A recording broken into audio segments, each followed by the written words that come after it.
Hello everyone. आज हम लोग स्टैंडर्ड 5 का सब्जेक्ट एसएसटी पढ़ेंगे। चैप्टर 5 दी इक्वेटोरियल रीजन्स, दी कॉन्गो और बेसिन, यानी कि भूमध्य रेखीय क्षेत्र कॉन्गो बेसिन।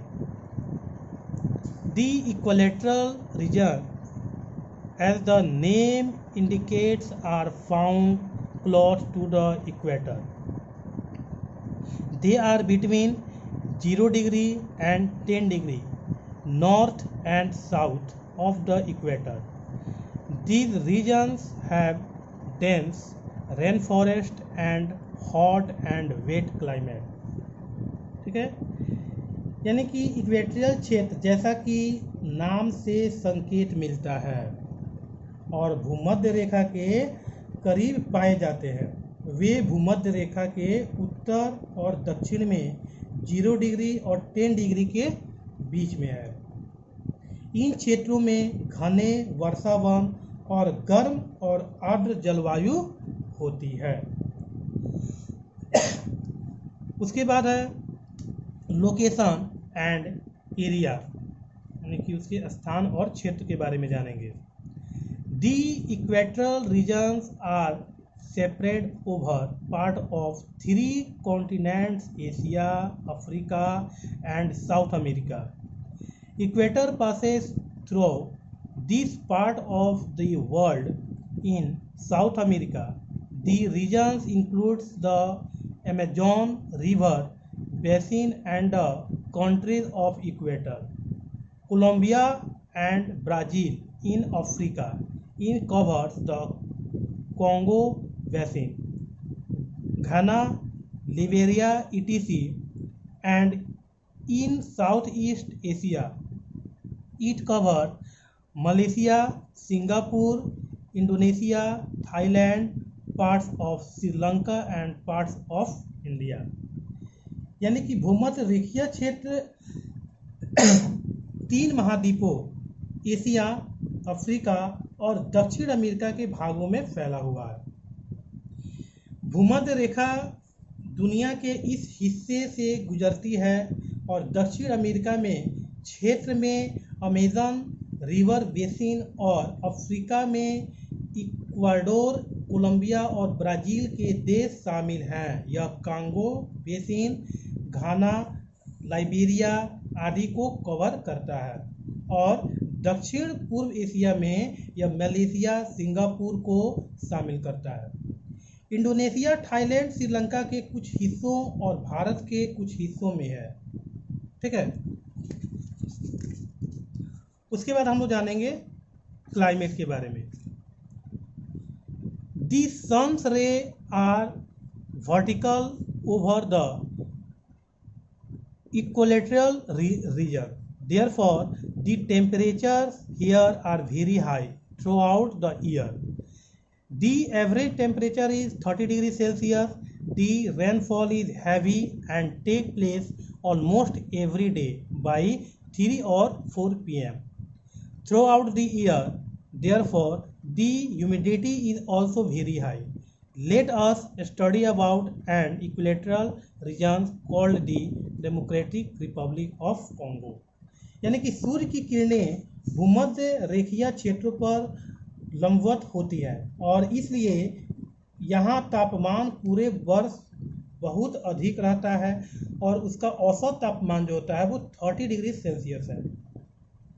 वर्षा मतलब भारी वर्षा होती है और लगभग हर दिन 3 या 4 बजे तक होती है साल भर, इसलिए यह आर्द्रता भी बहुत अधिक होती है। आइए अब हम इसके ऐसे इक्वेटोरियल क्षेत्र के बारे में अध्ययन करेंगे जिससे डेमोक्रेटिक रिपब्लिक ऑफ कॉन्गो कहा जाता है। उसके बाद है the Democratic Republic of Congo. The Democratic Republic of Congo is covered almost completely by equatorial forest in terms of climates and vegetation. This country is quality similar to Kerala in South India. यानी कि Congo लोकतंत्रीय गणराज्य भूमध्यरेखीय वनों से लगभग पूरी तरह से आच्छादित है, जो कि जलवायु और वनस्पति के संदर्भ में यह देश दक्षिण भारत में केरल से काफ़ी मिलता जुलता है। ठीक है, अब लोकेशन यानी कि इसके स्थान के बारे में जानेंगे। The Democratic Republic of Congo is the third largest country of Africa. Most of the country live in the interior of Africa. It was known as Republic of Zaire between 1971 and 1997. The equator runs through the Democratic Republic of Congo, the Central Africa Republic and Sudan are to the north. Uganda, Rwanda and Tanzania are to the east. Zambia and Angola are to the south of Republic of Congo is the northwest। यानी कि स्थान Congo लोकतांत्रिक गणराज्य Africa का तीसरा सबसे बड़ा देश है। अधिकांश देश अफ्रीका के आंतरिक भाग में स्थित है और इसे 1971 और 1997 के बीच गणराज्य के रूप में जाना जाता है। भूमध्य रेखा कांगो लोकतांत्रिक गणराज्य के माध्यम से चलती है और मध्य अफ्रीका गणराज्य और सूडान उत्तर में है। युगांडा और रवांडा और तंजानिया पूर्व में है। जाम्बिया और अंगोला दक्षिण में है और कांगो गणराज्य उत्तर पश्चिम में है। ठीक है, अब हम लोग जानेंगे लैंड सरफेस। ठीक है, यानी कि भूमि की सतह। The Democratic Republic of Congo includes a large river basin, a major valley, high plateaus, 3 mountains range, including the famous Rwenzori Mountains range, coastal plains and beautiful rivers. Lake in the country includes Lake Edward, Kivu, Tanganyika, and Muria. Most of the country is composed of the central Congo basin as it occupies about 2/3 area. The Congo River is the country's main drainage system. The river rises in the Katanga Plateau and flows north and then south in a great arc. Crossing the equator piece, it empties into the Atlantic ocean. यानी कि Congo लोकतांत्रिक गणराज्य में एक बड़ी नदी basin, एक प्रमुख घाटी, उच्च पठार, 3 पर्वत श्रृंखलाएं शामिल हैं, जिनमें प्रसिद्ध रुवेंजोरी पर्वत श्रृंखला, एक तटीय मैदान और सुंदर नदियां शामिल हैं। देश में झीलें एडवर्ड, कीवी, तंगानिका और मरवू शामिल है। देश का अधिकांश हिस्सा केंद्रीय कांगो बेसिन से बना है, क्योंकि यह लगभग 2/3 क्षेत्र में स्थित है। कांगो नदी देश की प्रमुख जल निकासी प्रणाली है, क्योंकि यह नदी कटंगा के पठारों में उगती है और एक महान चाप में उत्तर और फिर दक्षिण में बहती है, जो भूमध्य रेखा को 2 बार पार करती है। यह अटलांटिक महासागर में खाली हो जाता है। ठीक है, अब हम लोग जानेंगे क्लाइमेट के बारे में, यानी कि जलवायु। Most of Congo has humid tropical और equatorial climate. The temperature are hot, so humidity is high and it rains throughout the year. The country receives maximum rainfall in March and April. This hot and wet climate is unfavorable of people. The damp heat and daily rainfall causes lethargy. These conditions are lead to several diseases like malaria, yellow fever and sleeping sickness.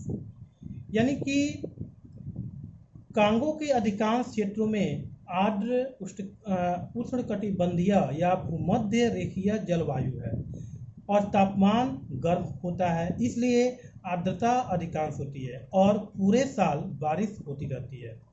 देश में मार्च और अप्रैल में अधिकतम वर्षा होती है और यह गर्म और आर्द्र जलवायु लोगों के लिए प्रतिकूल है। जैसे कि नम गर्मी और दैनिक वर्षा सुस्ती का कारण बनती है और इन स्थितियों से मलेरिया, पीला बुखार और नींद न आना जैसी कई बीमारियां भी होती हैं। अब हम लोग जानेंगे प्लांट लाइफ यानी कि पौधे का जीवन। The most remarkable feature of the equilateral forest in the great variety of trees. The heart of the Congo basin is covered by a forest system commonly known as the equilateral rainforest. These forests are dense. The trees struggle for the sunlight, because of which they grow to a tremendous height of 40 to 50 meters. Within this, the tree forms a thick canopy which prevents sunlight from reaching the forest floor. Thus, the whole region dark, damp and gloomy. यानी कि भूमध्य रेखीय one की सबसे उल्लेखनीय विशेषताएं पेड़ों की महान विशेषताएं हैं, ठीक है। और कॉन्गो बेसिन के दिल को एक वन प्रणाली द्वारा कवर किया जाता है, जिसे आमतौर पर भूमध्य पर्वतीय वर्षा वनों के रूप में जाना जाता है और ये जंगल घने होते हैं। पेड़ सूरज की रोशनी के लिए संघर्ष करते हैं, जिसके कारण वे 40 से 50 मीटर की जबरदस्त ऊंचाई तक बढ़ते हैं और इसके साथ पेड़ एक मोटी चंदवा बनाते हैं जो धूप को जंगल के परमस तक पहुंचने से रोकता है, ठीक है। इस प्रकार पूरे क्षेत्र में अंधेरा, नम और उदास है, ठीक है। उसके बाद countless varieties of native tree and plants are found the forest. Mahogany, ebony, limba, wenge, agba, iroko and Sapila provides timber. Fibers plant include Refa and Sisal. Plants including Chinchola, the source of the quantity. They used to prepare medicines, rubbers and palm tree are also found. यानी कि जंगलों में देसी पेड़ों और पौधों की अनगिनत किस्में पाई जाती हैं, जैसे महोगनी, अबनोस, लिम्बा, वेंज, अगाबा, इरोका और सीपल लकड़ी प्रदान करते हैं। ये सब पेड़ों के नाम हैं। रेशेदार पौधों में राफिया और सीसल शामिल होते हैं। जैसे सिनकोना सहित पौधे का उपयोग दवा तैयार करने के लिए किया जाता है और रबर और ताड़ के पेड़ भी पाए जाते हैं। अब है animal life. Animal life is rich and diverse. Chimpanzees, African forest elephants, okapi गैंड्स, wild boars and salt antelopes are found in the forest. Gorillas live in the mountains.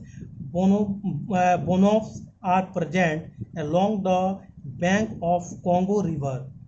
Lions, giraffes, and leopards inhabit the grassland. Hippopotamus and crocodile are common in the river and the lakes. Reptiles include various snakes such as pythons, vipers, etc. यानी कि पशु जीवन समृद्ध और विविध हैं। जंगलों में चिंपैंजी, अफ्रीकी वन हाथी, ओकापी विशाल जंगली सुअर और छोटे मृग पाए जाते हैं। गोरिल्ला पहाड़ों में रहते हैं और बोनोबोस कांगो नदी के किनारे मौजूद हैं। शेर, जिराफ और तेंदुए घास के मैदान में रहते हैं। दरियाई घोड़ा और मगरमच्छ नदियों और झीलों में आमतौर पर है। सरीसृपों में विभिन्न सांप जैसे अजगर, वाइपर आदि भी शामिल हैं, ठीक है। अब है occupation. The people of the Democratic Republic of Congo depends on their natural environment to earn a living. Democratic agriculture is the main source of food, and become shifting agriculture in the main system of agriculture. It is known as FAG in Africa. In this type of agriculture, the small trees of an area are cut. यानी कि occupation means होता है व्यवसाय, यानी Congo लोकतांत्रिक गणराज्य के लोग जीवन जीने के लिए अपने प्राकृतिक वातावरण पर निर्भर करते हैं और घरेलू कृषि भोजन और आय का प्रमुख स्रोत भी बनता है। कृषि को स्थानांतरित करना कृषि की मुख्य प्रणाली होती है। इसे अफ्रीका में फॉग के रूप में जाना जाता है। इस प्रकार की कृषि में एक क्षेत्र के छोटे पेड़ों को काट दिया जाता है। उसके बाद है and the bond the crops are planted among the stumps by dropping the seeds into holes made with a pointed stick. The main crops are cassava, yam, maize, bananas, ground nuts and vegetables. Most of the farming work is done by women. After 2 or 3 years, the people abandon the clearing and make a new one. Forest people such as the Bambuti,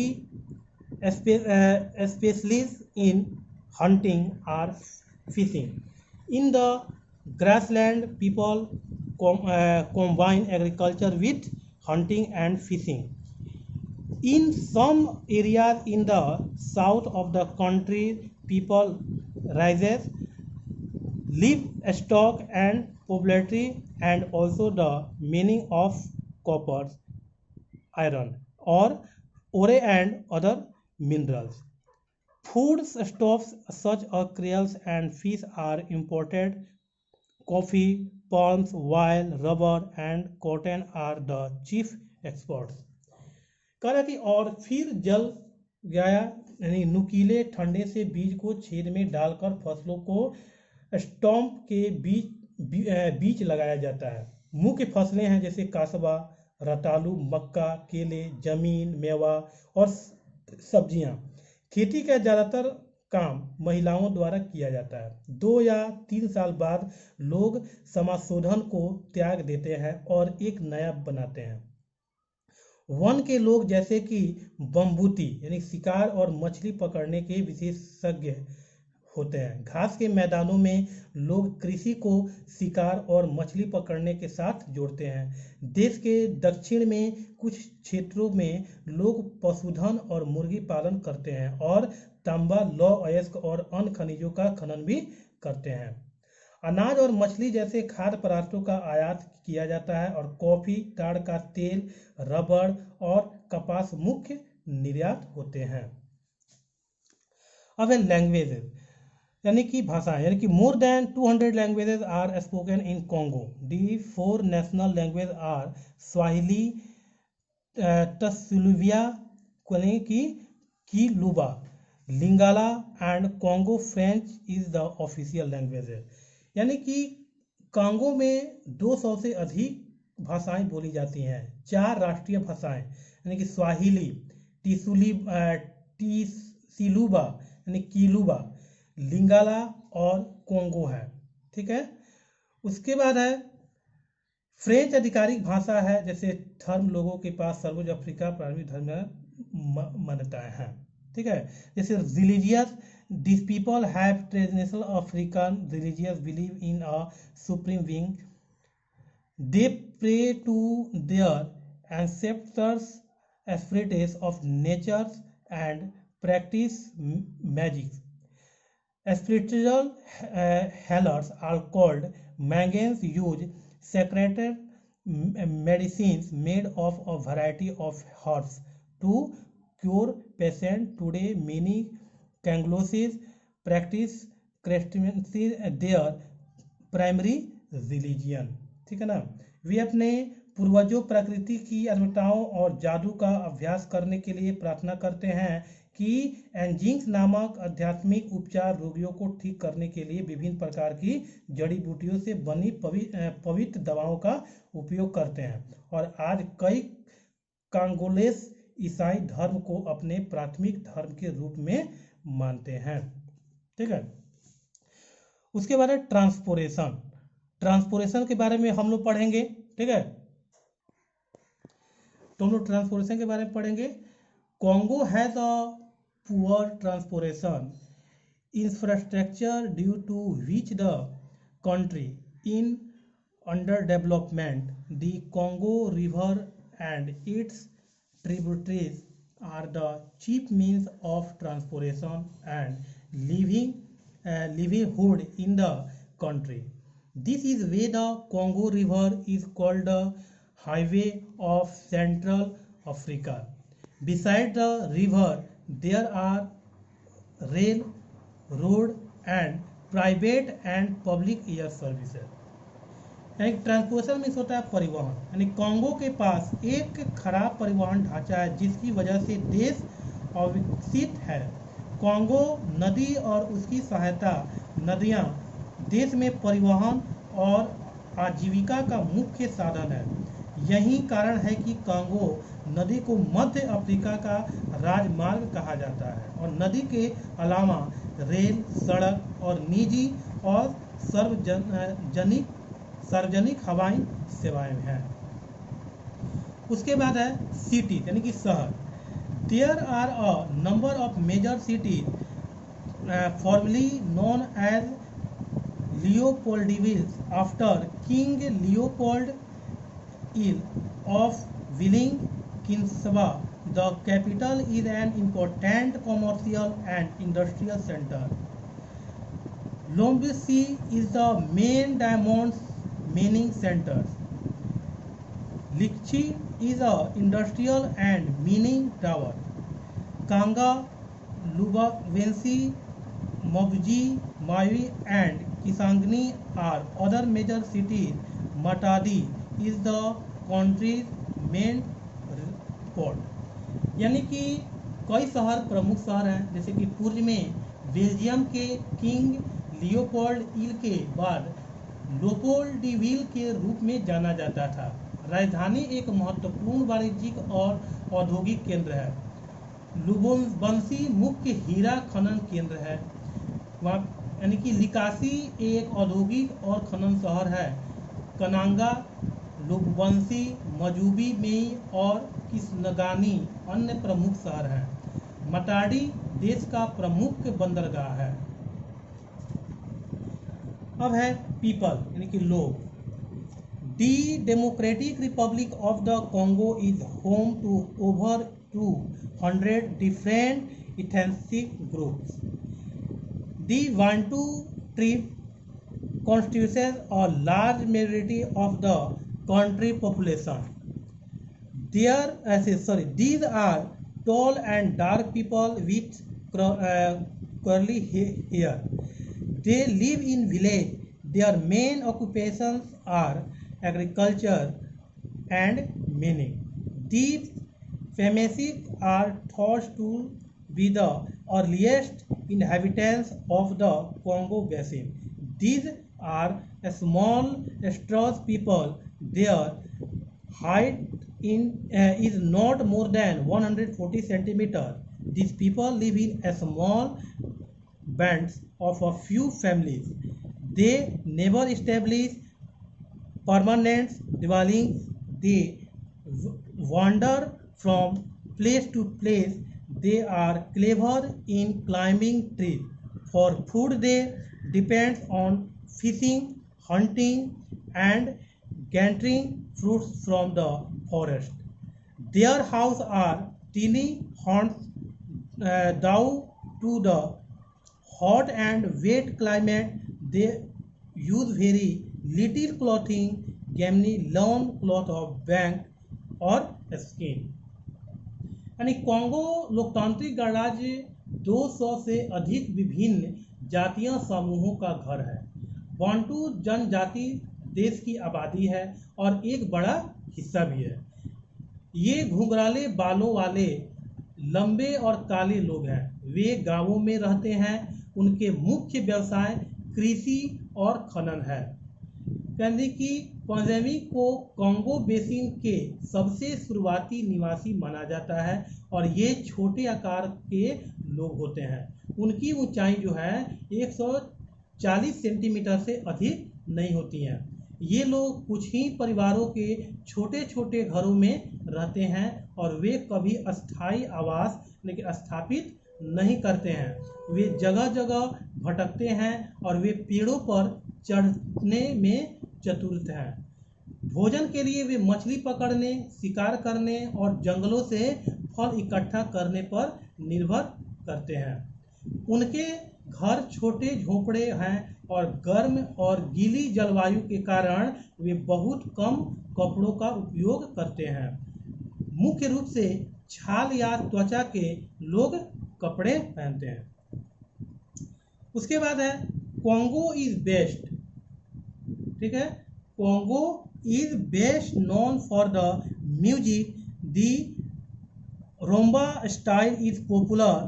क्वासा is popular dance music that originated in Kinshasa.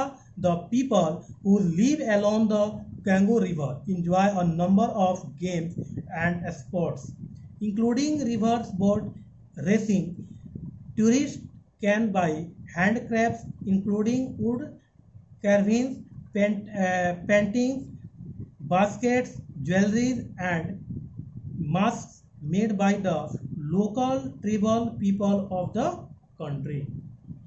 यानी कि Congo अपने संगीत के लिए सबसे ज़्यादा जाना जाता है और रूबा शैली लोकप्रिय है। क्वासा क्वासा लोकप्रिय नृत्य संगीत है जिसकी उत्पत्ति किसानसा में हुई थी। कांगो नदी के किनारे रहने वाले लोग रिवर बोट रेसिंग सहित कई खेलों और खेलों का आनंद लेते हैं। पर्यटक लकड़ी की नक्काशी, पेंटिंग, बास्केट, आभूषण और देश के स्थानीय आदिवासी लोगों द्वारा बनाए गए मुखौटे सहित हस्तशिल्प खरीद सकते हैं। आज जो है हम लोग का ये चैप्टर कंप्लीट हुआ और आप लोग इसका वर्ड मीनिंग जो है यहाँ से यहाँ तक याद कर लेंगे टोटल, ठीक है। और आप लोग जो मल्टीपल चॉइस क्वेश्चन है इसको कर लेंगे। ए बी में जो है मैच द कॉलम है, उसके बाद सी में use the clause of solve the jumble, इसको कर लेंगे आप लोग। और राइट शॉर्ट आंसर और राइट लॉन्ग आंसर, यहाँ तक आप लोग इसको होमवर्क कंप्लीट करेंगे और बाकी का हम जो क्वेश्चन आंसर है करके हम PDF में डाल देंगे। तब तक के लिए धन्यवाद।